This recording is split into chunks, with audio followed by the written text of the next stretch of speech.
بھی دکھائی جا رہی ہے۔ ختم، ذرا ہاتھ اٹھا کے تالیوں کی گونج میں استقبال کیجئے گا۔ پاکستان کی آن ہے آپ، پاکستان کی شان ہے آپ، پاکستان کی جان ہے آپ، پاکستان کے خان ہیں آپ، پاکستان کے کپتان ہیں آپ، وزیر اعظم عمران خان ہیں آپ۔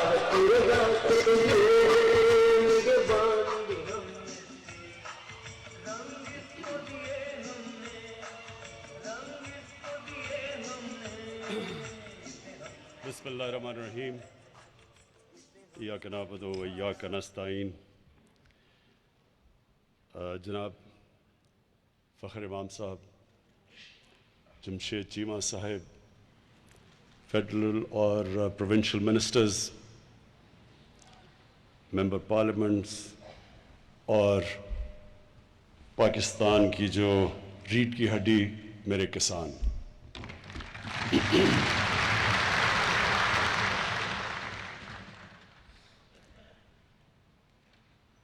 آج جو ہمارا مقصد اس کسان کانفرنس کو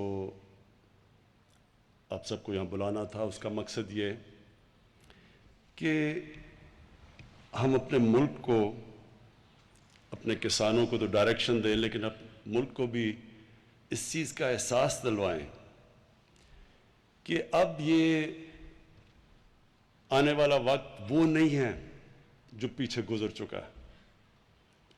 پاکستان کو بڑے نئے چیلنجز ہیں، اور جو سب سے بڑا چیلنج آ رہا ہے سامنے وہ ہے فوڈ سیکیورٹی۔ ہم نے اس پچھلے سال 40 لاکھ ٹن گندم ہم نے امپورٹ کی، 40 لاکھ ٹن۔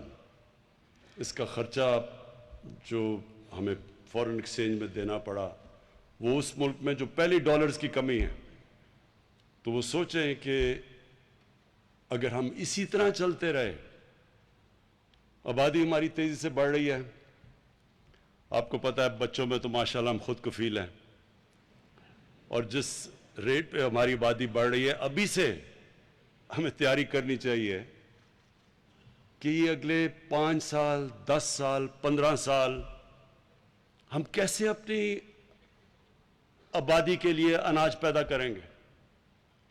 تو اس لیے یہ بڑی امپورٹنٹ ہے، احساس دلوانے کے لیے کہ ایک انسانی معاشرہ وہ جب اس چیز کا سامنا کرتا ہے کہ آگے جا کے مجھے خطرہ ہے، جب انسان کی جو انگریزی میں ٹرم یوز کی جاتی ہے سروائیول انسٹنکٹ، کہ جب اس کو خطرہ نظر آتا ہے تو وہ پھر سوچتا ہے انسان کہ میں اب کیا کروں گا اس کا۔ تو ابھی سے ہمیں تیاری کرنی چاہیے، اور ابھی سے وہ قدم اٹھانے چاہیے کہ اگر ہم نے آگے اپنے لوگوں کو، اس قوم کو بچانا ہے جو مسئلے مسائل آنے والے ہیں، تو یہ جو فوڈ سیکیورٹی ہے یہ اصل میں نیشنل سیکیورٹی ہے۔ ایک ملک جو اپنے لوگوں کو پوری طرح اناج نہ پرووائڈ کر سکے، جس ملک میں لوگ بھوکے ہوں، بچے سٹنٹڈ ہوں، یہ سٹنٹڈ بھی آپ سمجھ لیں کہ یہ ہمارے تقریباً 40% بچے، 40% پاکستان کے بچے وہ اپنے پورے نہ قد پہ پہنچ سکتے ہیں، یا ان کی برین پوری طرح اس طرح بڑھتی ہے کیونکہ ان کو غذا پوری نہیں ملتی۔ یہ بہت خوفناک فگر ہے۔ پہلی دفعہ اس کے لیے ہم اب احساس پروگرام میں ایک نیوٹریشن پروگرام لے کے آ رہے ہیں کہ کیسے ہم نے 3 سال تک بچوں کی غذا پوری کرنی ہے تاکہ وہ سٹنٹڈ نہ ہو، کیونکہ تو زندگی میں تو وہ پیچھے رہ گئے نا، کہ اگر نہ ان کا برین صحیح طرح ڈیولپ ہوگا اور نہ ان کا جسم، تو زندگی کی ریس میں تو پہلے وہ پیچھے رہ گئے۔ تو یہ صرف یہی نہیں ہے، دودھ کا بہت بڑا مسئلہ ہے۔ میں نے جب آیا تو مجھے کہیں سے کمپلین آئی کہ جی دودھ ہمیں خالص نہیں مل رہا۔ میں نے چیک کروایا، پتہ چلا زیادہ تر جو دودھ بیچا جا رہا ہے جو پیکٹ میں نہیں ہے وہ کنٹامنیٹڈ ہے. کئی علاقوں میں جب ٹیسٹنگ کروائی گئی تو پتا چلا وہ دودھ ہی نہیں ہے جو دودھ کے نام پہ بیچا جا رہا ہے. واشنگ مشین میں دودھ بن رہا تھا, یوریا ڈالا جا رہا تھا, عجیب عجیب چیزیں. سوچیں کہ یہ ہمارے بچوں کو اس طرح کی جو اس کی گروتھ کے لیے جو سب سے بنیادی چیز دودھ ہے, وہی اس کو خالص نہیں مل رہا. جب ہم نے سختی کی تو دودھ کی قیمت اوپر چلی گئی. جب خالص دودھ کے اوپر زور لگایا تو جب چیک کیا شہروں کے اندر جو دودھ آتا ہے, جب اس کو چیک کیا گیا تو شہروں میں دودھ کی قیمت اوپر چلی گئی. تو پھر سمجھ آئی کہ بہت بڑا مسئلہ ہے ہمارے ملک میں. پھر اور انویسٹیگیٹ کیا تو پتا چلا کہ ہماری جو گائے بھینسیں جو دودھ دیتی ہیں وہ 6 گنا کم ہے اور ملکوں سے, چائنا سے, یورپ سے. تو کیا وجہ ہے اس کی؟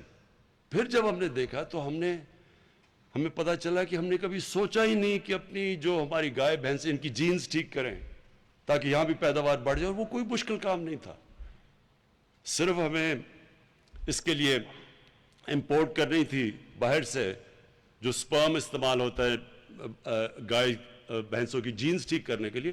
وہ کوئی اتنی بڑی بات نہیں تھی, لیکن کبھی توجہ ہی نہیں دی گئی. اصل میں مسئلہ کیا ہے؟ مسئلہ پاکستان کا ہے, ایک میں انگریزی کی ٹرم ہے ایلیٹ کیپچر. یا جو ملک ہمارا بنا وہ سب کے لیے نہیں بنا, وہ چھوٹے سے طبقے نے کیپچر کر لیا اس ملک کو, وسائل کو بھی, ساری اچھی سہولتیں ان کے لیے, مرات ان کے لیے. کبھی کسی نے چینج کرنے کی کوشش نہیں کی. دیکھیں جب انگریز آیا تھا, انگریز کی غلامی کیا تھی؟ انگریز نے اپنے لیے ایک اسپیشل سسٹم بنائے ہوئے تھے. وہ کنٹونمنٹس میں رہتے تھے, وہاں عام یہاں کے ہندوستانی نہیں جا سکتے تھے. ان کی اپنی سٹینڈرڈ تھی, ان کی تنخواہیں مفت تھی, وہ زیادہ وہ حکمران تھے. ہمارے پیسوں کے اوپر وہ بادشاہ بن کے رہتے تھے, ہم غلام تھے. لیکن جب ہمیں آزادی ملی تو ہمیں کرنا یہ چاہیے تھا کہ ہمارے جو حکمران آئے انہوں نے پھر سب کو بیچ میں, جس کو انکلوسیو کہتے ہیں, سب کو شامل کرنا چاہیے تھا پاکستان کی ترقی میں. وہ نہیں ہوا. انگلش میڈیم ایجوکیشن, میں جب پڑھ رہا تھا تھوڑے سے تھے انگلش میڈیم سکول, باقی اردو میڈیم, سارا انٹلیکچوئل اردو میڈیم سے آتا تھا. دیکھتے دیکھتے انگلش میڈیم بڑھتے گئے اور اردو میڈیم کی سٹینڈرڈ گرتی گئی سرکاری اسکولوں کی. پہلے سارے بہترین جو اسکالر سرکاری اسکولوں سے آتے تھے, وہ سرکاری اسکولوں کی سٹینڈرڈ گر گئی. تھوڑے سے لوگوں کے لیے پرائیویٹ انگلش اسکول بن گئے, اچھی تعلیم اور نوکریاں ان کے لیے. کسی نے نہیں سوچا کہ عام آدمی کیسے اس تعلیم سے 21ویں صدی میں جائے گا. اور یہ ہر چیز یہی مسئلہ آیا. ہسپتال گورنمنٹ کے اچھے بھلے تھے, وہ پیچھے رہ گئے, پرائیویٹ ہسپتال بن گئے, پیسے والے لوگ پرائیویٹ ہسپتال, بیچارے عام آباد گورنمنٹ ہاسپٹلز میں جس کی سٹینڈرڈ کچھ نہیں تھی. انصاف کا نظام بھی کیا ہوا؟ وکیل ہیں, مہنگے وکیل ہیں تو انصاف ہے.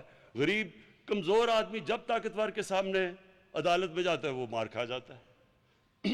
قبضہ گروپ بن گئے, کیسز نہیں, زمین کا کیس ہی نہیں حل ہوتا تھا, قبضے شروع ہو گئے.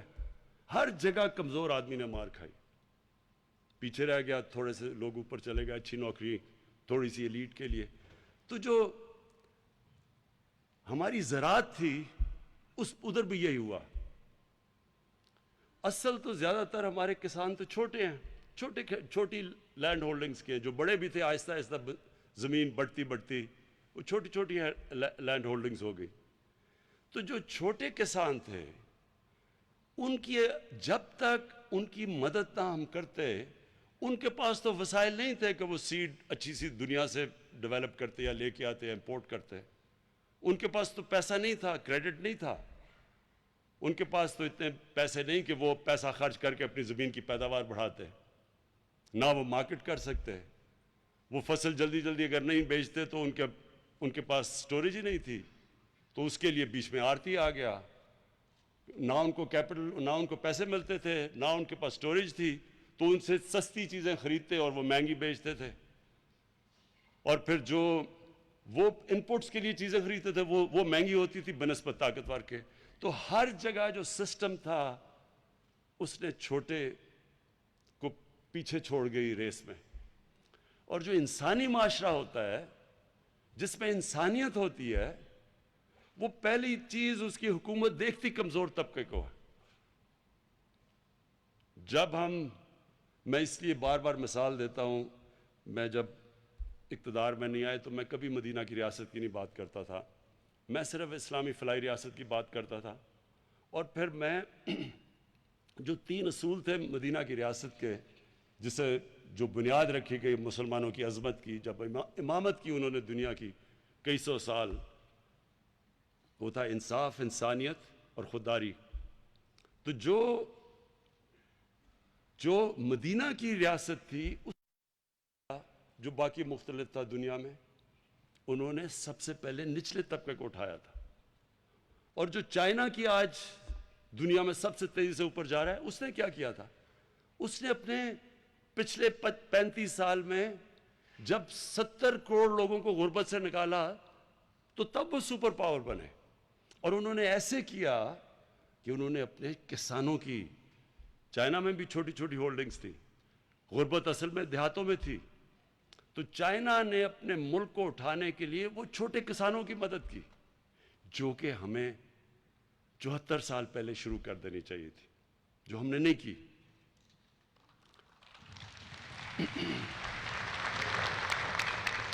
تو آج جو آپ کے سامنے پریزنٹیشن جمشید چیمہ نے کی اور منسٹر فخر امام نے آپ کے سامنے جو زراعت کے اوپر بات کی, میں صرف اس کو سم اپ کر دیتا ہوں کہ وہ ہے کیا.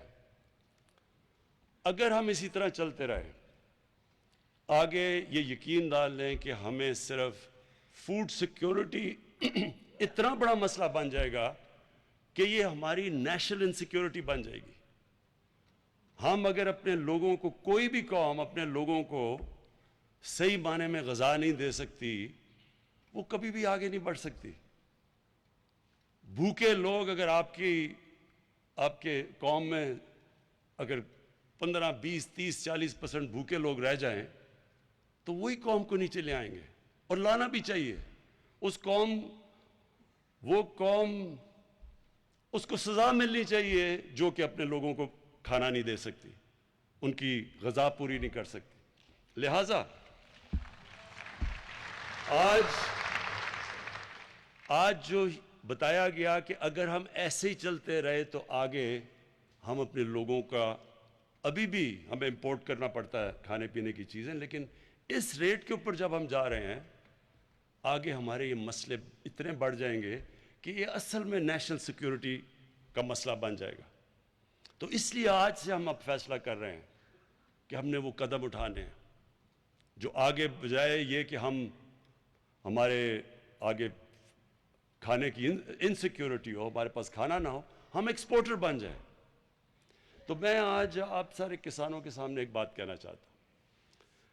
دیکھیں, اللہ نے جب فرشتوں کو کہا کہ آدم کے سامنے جھکو, اور شیطان نے کہا کہ میں تو آگ کا بنا ہوا, میں نہیں جھکتا, تو اللہ نے کیا کہا تھا؟ فرشتوں کو کہا تھا کہ تمہیں بھی نہیں پتا کہ میں نے کتنی اس انسان کو صلاحیت دی ہے. اللہ نے ہمیں اشرف المخلوقات بنایا, سب سے عظیم مخلوق. اس نے ہمارے میں جب فرشتوں کو کہا کہ تمہارے پاس, تمہیں بھی نہیں وہ طاقت دی, جو صلاحیت دی جو انسان کو دی, اس کا مطلب ہم سب میں اللہ نے وہ صلاحیت پیدا کی ہے جو کسی اور اس میں مخلوق کو نہیں دی. لیکن اس صلاحیت کو نکالنے کے لیے اللہ نے کوئی کنڈیشنز لگائی ہوئی ہیں, اور وہ کنڈیشن یہ ہے کہ انسان اپنی عقل استعمال کرتا ہے اور انسان محنت کرتا ہے, اور یہ بھی ہے کہ لا الہ الا اللہ, کسی کے سامنے وہ جھکتا نہیں, وہ اپنے پیر پہ کھڑا ہوتا ہے. یہ جو انسان کے اندر طاقت آتی ہے جب وہ ارادہ کر لیتا ہے کہ میں نے یہ مثلا ایڈمنڈ ہلری نے فیصلہ کیا, جو پہلا آدمی چڑھا تھا سب سے اونچے پہاڑ پہ, کہ میں نے اس پہاڑ پہ چڑھنا ہے. یاد رکھیں اس سے پہلے جنہوں نے بھی ماؤنٹ ایوریسٹ کے اوپر چڑھنے کی کوشش کی تھی یا وہ فیل ہو گئے تھے یا وہ مر گئے تھے. تو جان کی اس کو بازی لگانی پڑی، لیکن اس نے فیصلہ کیا میں نے چڑھنا ہے۔ تو انسان کامیابی تب ہوتا ہے جب وہ ارادہ کر لیتا ہے، کشتیاں جلا دیتا ہے کہ اب میں نے یہ کرنا ہے۔ تو ہمیں پاکستان کو، جو ہم ایک غلط راستے پہ چڑھ گئے، جب ہم نے ایڈ کے اوپر جس طرح ایک منشیات لینے والے کو جو ایڈکشن ہو جاتی ہے، ہمیں بھی ایڈ کی ایڈکشن ہو گئی۔ جب ہم کسی کے سامنے یہ ہاتھ پھیلا کے ایڈ لے کے اور قرضے لے کے گزارا کرتے تھے تو ہمارے میں وہ طاقت ہی نہیں آئی جو آنی چاہیے تھی اگر ہم اپنی طاقت کے اوپر ڈیپینڈ کرتے۔ اللہ نے اس قوم کو کیا نہیں دیا؟ ابھی آپ کو جمشید چیبہ نے بتایا کہ کیا کیا فصلیں اگ سکتی ہیں یہاں، کتنی، سارا بلوچستان کا بتایا، کسی نے سوچا ہی نہیں اچھا جی بلوچستان تو وہاں تو بارش ہی نہیں ہے، اس کی کسی نے پرواہ ہی نہیں کی کہ اس بھی بلوچستان میں بھی ہم کیا کیا اگا سکتے ہیں۔ ایسے جب لوگ فیصلہ کر لیتے ہیں تو حالانکہ وہ ہم اسرائیل کو ہم ریکگنائز نہیں کرتے کیونکہ وہ جو ظلم کیا انہوں نے فلسطینیوں پہ، لیکن انہوں نے اس ریگستان کے اندر جو ٹیکنیکس استعمال کی ہیں پانی کی، جو اس نے ریگستان میں جس طرح کی چیزیں اگائی ہیں، تو ہمارے پاس تو وہ اتنا علاقہ پڑا ہوا ہے، کیونکہ وہاں علاقہ تھوڑا تھا، بارش بھی نہیں تھی، تو انہوں نے اپنا ذہن لڑا کے اسی ریگستان کو کہاں سے کہاں پہنچا دیا۔ ہم اللہ کے ایک وہ یہ نعمت ہے پاکستان کی جو اللہ نے ہمارے پہ دی ہے، 12 موسم ہے یہاں، اوپر سے شروع کریں آپ کاراکورم سے اور نیچے تک جائیں تو ہر جگہ پہ ہمارے پاس ہم ہر قسم کی کچھ بھی اگا سکتے ہیں، پھل اگا سکتے ہیں، کچھ بھی اگا سکتے ہیں، لیکن ہم نے کبھی سوچا ہی نہیں اس طرف۔ آسان تھا وہی جو موہنجو داڑو کے زمانے سے جس طرح کے کسان چلے آ رہے تھے وہی ہم ابھی بھی کر رہے تھے، کسی نے کوشش ہی نہیں کی۔ تو ہم نے جو فیصلہ کیا ہے کہ اب ہم ہر طرح یہ ارادہ کر لیا ہے کہ اب ہم نے اس ملک میں ہر قسم کسان کی مدد ہی نہیں صرف کرنی، کسان کے لیے ریسرچ کر کے اس کو بتانا ہے کہ ہر علاقے کے لیے کیا کیا چیز بہترین ہوگی، زوننگ کرنی ہے، اس کے لیے ہم نے سیڈ ڈیولپ کرنا ہے، بیج کو ڈیولپ، ریسرچ کے اوپر اب زور لگائیں گے۔ شروع میں ہمیں بڑا فائدہ ہے کیونکہ چائنا کے ساتھ سی پیک کے اندر ہم نے فیصلہ کیا ہے کہ سی پیک کے اندر ہم نے شامل کر لیا ہے زراعت کو، کہ ادھر کی جو ٹیکنیکس ہیں وہ ہم لے کے آئیں گے یہاں۔ فخر امام نے بتایا کہ ہندوستان میں کسان کتنے زیادہ اس کے پاس امپلیمنٹس ہیں زراعت کے، اور ہمارے پاس صرف ٹریکٹر ہے یا پتہ نہیں حل ہے۔ تو ہر چین تو اس میں کیونکہ انہوں نے جب غربت کم کی تھی اپنے ملک میں تو سب سے زیادہ زور انہوں نے چھوٹے کسان کے اوپر لگایا تھا، سب سے زیادہ مدد انہوں نے چھوٹے کسان پہ کی تھی۔ اور جب میں چائنا گیا تھا اور ہم نے ان سے پوچھا کہ انہوں نے کیسے لوگوں کو غربت سے اٹھایا ہے تو انہوں نے ہمیں پوری طرح بتایا کہ کیسے انہوں نے کینٹونز میں کسانوں کے پاس گئے، کیسے انہوں نے ان کی مدد کی، کس طرح انہوں نے سیڈ ڈیولپ کر کے اس کی مارکیٹ کیا اس کا، یعنی ہر سٹیج انہوں نے ہمیں بتائی۔ تو اصل میں جو انہوں نے دیہات میں غربت ختم ہی کی، اور آج ہمارے بھی سب سے زیادہ غربت تو دیہات میں ہے، تو وہ ہوگی تب جب ہم خاص طور پہ کسانوں کی تو مدد کریں گے لیکن چھوٹے کسان کی مدد کریں گے، کیونکہ اس کے پاس وہ وسائل نہیں ہیں، اس کے پاس پیسے نہیں ہوتے، وہ قرضے نہیں، بینک اس کو وہ قرضے نہیں دیتے چھوٹے کسانوں کو۔ اس لیے ہم نے اپنے کامیاب پاکستان کے اندر جو چھوٹے کسان ہیں ان کے لیے ہم نے قرضے بھی رکھے ہیں، جو بڑا زبردست پنجاب نے شروع کیا اور وہ پختونخوا میں آئے گا، کسان کارڈ، یہ ایک بڑا زبردست انیشیٹو لیا ہے۔ اس سے ڈائریکٹ سبسڈی جائے گی کسانوں کے پاس، یعنی کسی کے ذریعے نہیں جائے گی بلکہ ڈائریکٹ جائے گی سبسڈی۔ اور یہ کسان کارڈ انشاءاللہ یہ بھی ایک ایسی چیز ہوگی کہ جو ہم پوری ٹریننگ دیں گے اپنے چھوٹے کسانوں کو، وہ بھی ہم نے ایک پورا پلان بنایا ہوا ہے کہ کیسے ہم نے لیٹسٹ ٹیکنیکس، ہمارے لوگ جائیں گے کسانوں کو مدد